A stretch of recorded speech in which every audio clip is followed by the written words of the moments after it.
I guess I'll start by saying that I've been really privileged in the last couple of years to have met quite a few mums on the spectrum who, for the most part, were self-referred, self-diagnosed.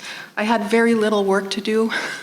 They were incredible in describing their experiences in great detail. Many of these mums came because their children, they'd gone through the diagnostic process with their children.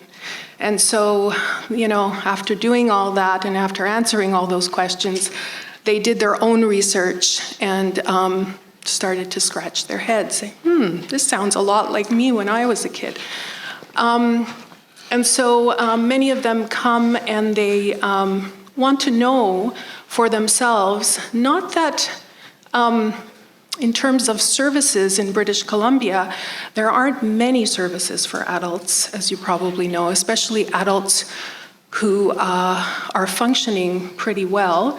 But because of their own reasons, they want to know for themselves if they actually do meet the criteria for autism, and just to have more self-awareness and understanding. So it's been incredible for me to hear their stories. In fact, in some cases, I think I get to know them so well that I know things about them that their own partners or spouses don't know. So I feel very privileged to have learned so much through those experiences. And one of the things that I often hear from particularly mothers is that they don't quite, you know, we've talked about how not fitting the female stereotype. Well, not fitting the mother stereotype is another big issue, I think, for a lot of women.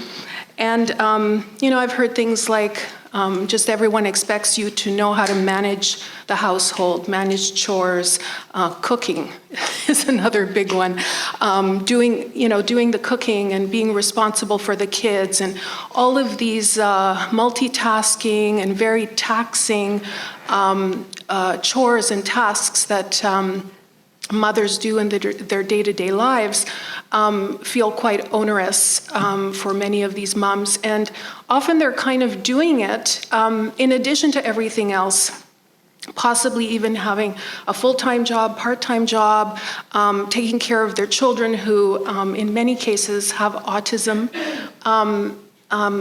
And so there's a lot on their shoulders.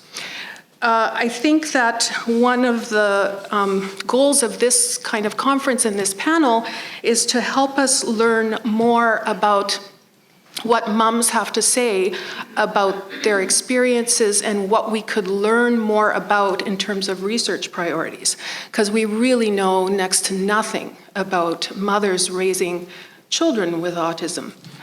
So I'm hoping to get some insight from the mums on the panel and from others in the audience about this so that we could move forward as Dr. Mandy has done with some of his research, and to push forward the agenda of not just females on the spectrum, but mums on the spectrum.